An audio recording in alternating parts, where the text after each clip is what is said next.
Distinguished delegates, ladies and gentlemen, the 21st plenary meeting of the General Assembly is called to order. We shall now continue the general debate. I now give the floor to His Excellency Perfecto Yasay, Secretary for Foreign Affairs of the Philippines.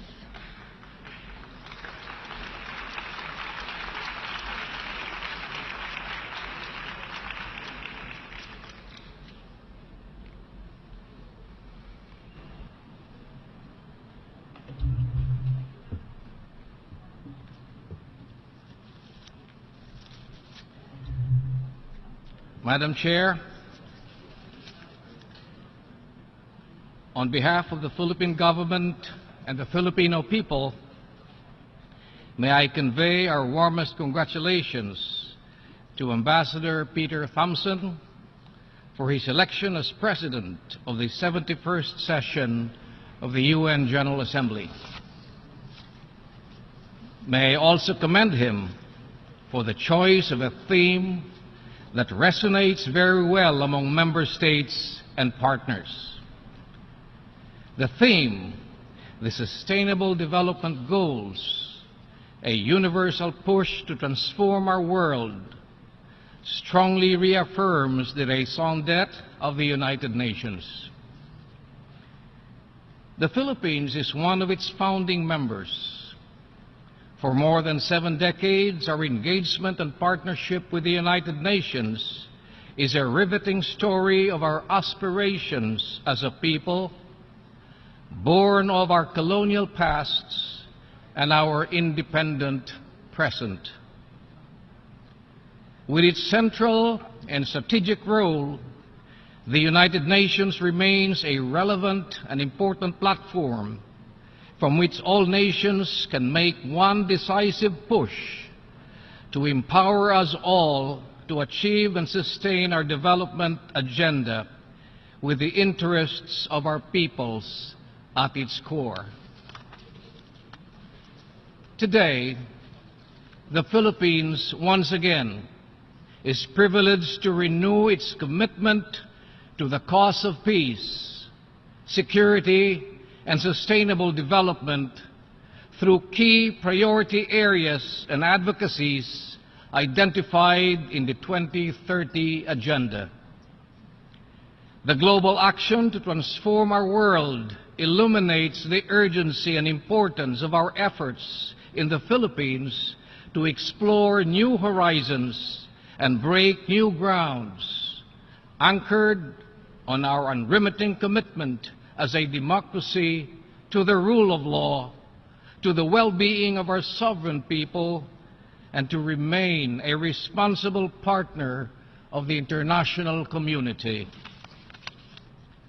The Philippines' guiding principles and core values are enshrined in its Constitution that include the sanctity of human life and the inalienable rights that attach us to every person, supremacy of law, freedom, equality, peace, justice, and the right of self-determination.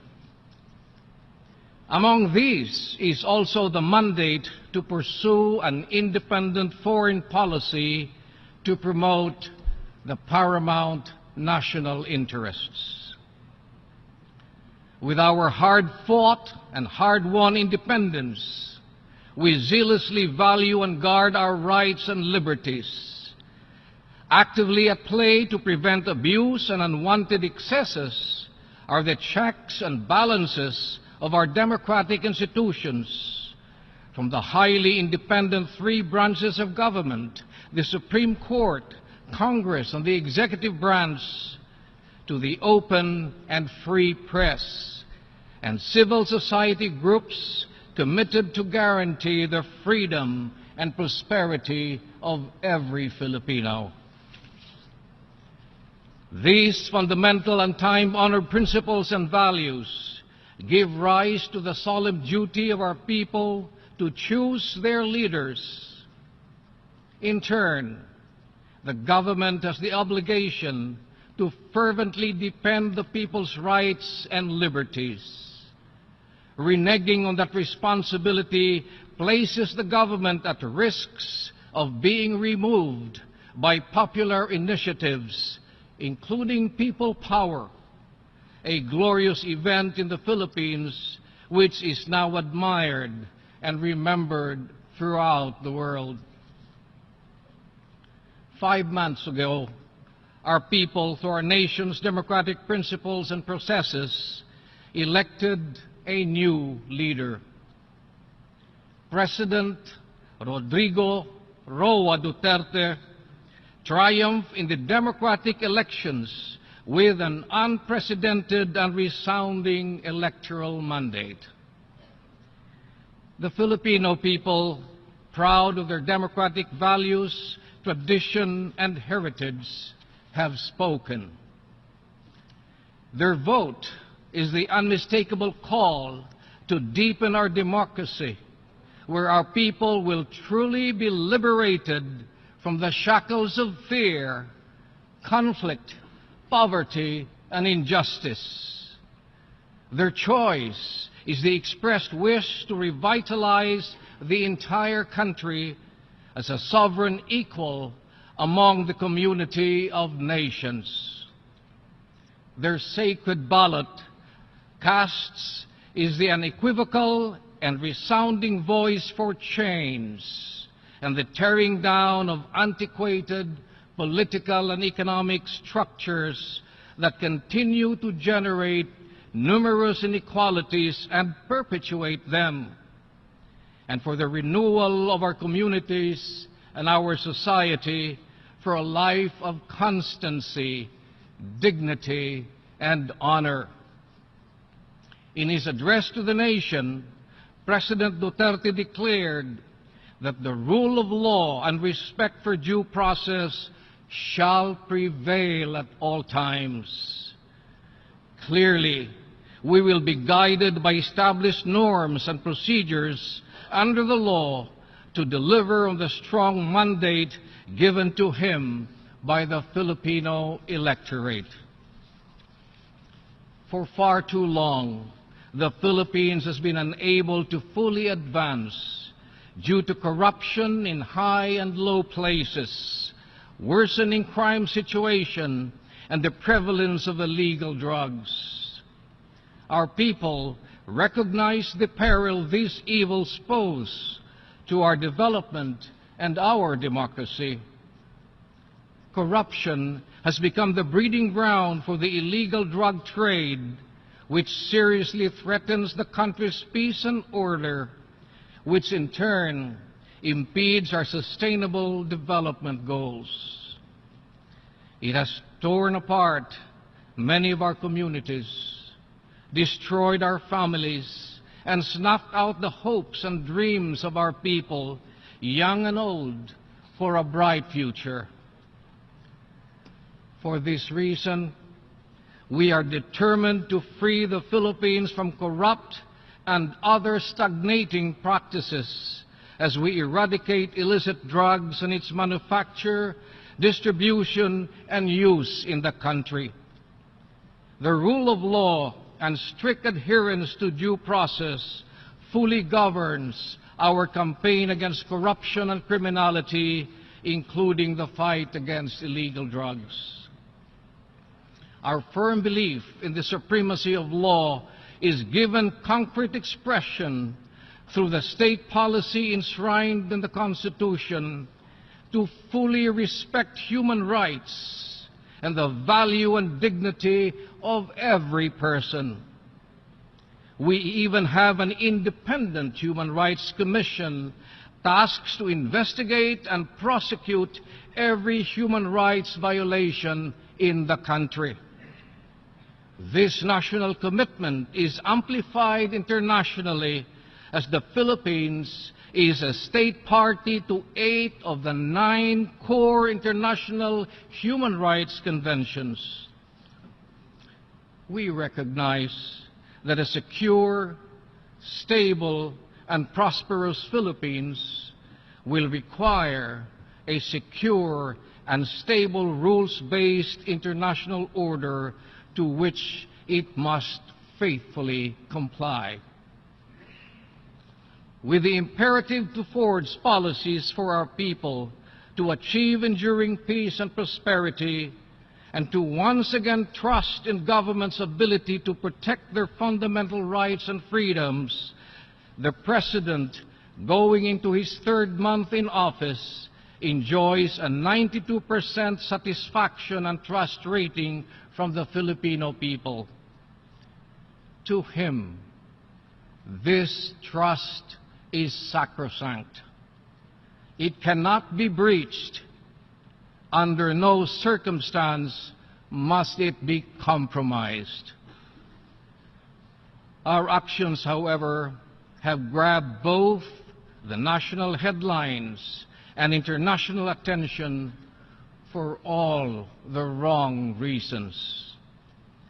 Consequently, we urge everyone to allow us to deal with our domestic challenges in order to achieve our national goals without undue interference, and to be among the community of nations that can collectively make a universal push to transform the world and improve the quality of life for all of humanity, including the more than 100 million Filipinos.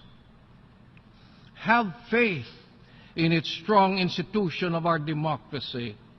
Have faith in our people to defend the freedom and integrity of our country. Have faith in the power of our people as they continue to freely participate, be involved, and have a say in the actions and decisions of their democratically elected government. Let me repeat explicitly and unequivocally that the Philippines is committed to the rule of law and the protection of the rights of all Filipinos. With this abiding commitment, our efforts are being pursued within the democratic and legal framework governed by the overriding principle to uphold the dignity of every person, the right to due process, and to be presumed innocent until proven guilty. For the law to be credible, respected, and effective, it has to be consistent and fair. The full force of the law shall be applied at all times to serve the ends of justice and not for a selected few. There shall be no double standard, no application of selective justice. Our campaign to rid the country of criminality, lawlessness, and disorder, including our all-out war against illicit drugs, will remain strictly in accordance with the Philippine Constitution and the international norms and human rights treaties and covenants we are a party to. We have not and will never empower our law enforcement agents to shoot to kill any individual suspected of drug crimes. And yet, under our established rules of engagement, our police have the right to defend themselves when their lives are threatened. Extrajudicial killings has no place in our society and in our criminal justice system. Our sustainable goals rest on the fundamentals of development, which is human development. The path of change we seek is grounded in the most enduring of precepts, our own national interests that addresses the immediate needs of the Filipino people. Our goals are guided by our article of faith that we leave no one behind in our development strides. We are working hard to ensure that each and every Filipino will be able to keep in step with the overall developmental pace. The Philippines continues to enhance the delivery and quality of basic social services to our people, anchored on the implementation of what we view as a human approach to development and governance. We benchmark such services to global standards. This is true of our health, education, food, water, and housing services, environmental preservation, the respect for culture, and pursuit of social justice form key components of our national development framework. Since 2013, the Philippines has made public its support for the core pillars of the 2030 Agenda for Sustainable Development. The Philippines is honored to be one of the 22 pioneer countries that volunteered at the high-level political forum to share its initiatives in the first year of implementation of the 2030 Agenda for Sustainable Development. If we are to achieve the Sustainable Development Goals in 15 years, we need to have a risk-informed approach. It is axiomatic to say that frequent and intense natural disasters can negate our gains in reducing poverty and even push back development. The Philippines is one of the most disaster-prone and vulnerable countries to the adverse effects of climate change due to several years of neglect by countries who have left us far behind in progress because of their irresponsibility and greed at our expense. We reiterate our call for climate justice and the principle of equity and common but differentiated responsibilities in the implementation of obligations under the Paris Agreement. The Philippines will remain a responsible partner of the international community. Our domestic concerns compel us to partner with like-minded countries in the areas of maritime security, counterterrorism, disaster response, and transnational crime, such as but not limited to drug and human trafficking. Our commitment to the rule of law, to peace, to our people, and to our relations with the international community also extends to the recent decision of the Arbitral Tribunal of the Permanent Court of Arbitration in The Hague with regards to disputes in the South China Sea. The decision has upheld the primacy of international law as the cornerstone for a rules-based regional and international order. The arbitral award, which is final and binding on all parties, is a clearly established fact and is now part of international jurisprudence in the maritime domain in accordance with the 1982 UNCLOS. We reaffirm our abiding commitment to pursue the peaceful resolution and management of disputes with a view to promoting and enhancing peace and stability in the region. We need to fully respect legal and diplomatic processes as we explore the best way forward. We reaffirm the need to enhance mutual trust and confidence. We must not overlook the importance of non-militarization and self-restraint in the conduct of all activities, maintaining freedom of navigation, the full and effective implementation of the DOC, and the adoption of an effective code of conduct. Madam Chair, in the last 71 years, the United Nations has demonstrated continuing resilience and relevance in the face of intractable challenges and emerging regional threats, both traditional and non-traditional. and with the adoption of the Sustainable Development Goals, the United Nations has rightly brought development back at the center of global efforts in pursuing peace, security, and stability. The Philippines, as a founding member of the United Nations, walks and works with the community of nations in truly transforming our world, where the universal values of equality, tolerance, and human dignity must prevail. As we reason together in this honored hall of the United Nations, let us together move forward our development goals.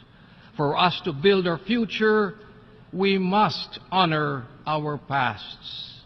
As we affirm our common humanity, we have to keep faith with one another as we advance our noblest and highest aspirations, built on our collective will as we pursue our varying and often desperate national interests. Despite odds, the complex challenges we have and challenges we have to press on with courage and fortitude for the sake of our peoples and to seize the promise of a better tomorrow for future generations. Let us not forget, to borrow the words of a distinguished member of humankind, that in our determination to transform the world, it is not enough that we see things as they are and ask why. Let us all dream of things that never were and ask why. Thank you, Madam Chair.